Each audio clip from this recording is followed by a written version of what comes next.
Shall I just tuck in? Tuck in, yeah. Yeah.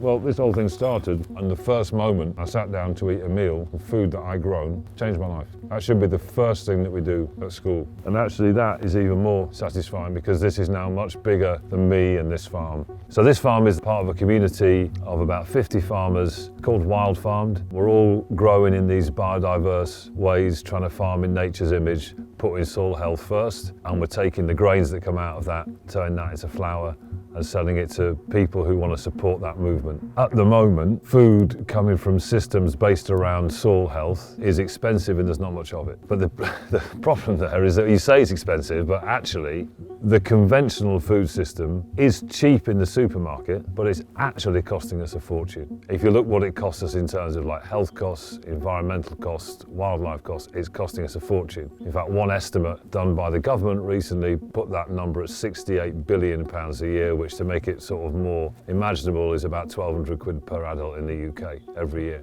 So the good news is this, is like we know that we can create these farming systems that recreate diversity, that recreate soil health, that recreate habitat. The challenge now is we've got to do this at scale as fast as we can. This needs to be the way that we grow all of our food because the effects on the future of our planet will be transformational. The effects on human health will be transformational. And part of that is what Wild Farm is doing, is bringing communities of farmers together, supporting them, giving them financial help, knowledge sharing, until you and food buyers understand why this matters so much. That is the biggest limiting factor on how quickly we can turn these things around. The best way we've got of stabilising the future in terms of climate and biodiversity and health are through our food choices.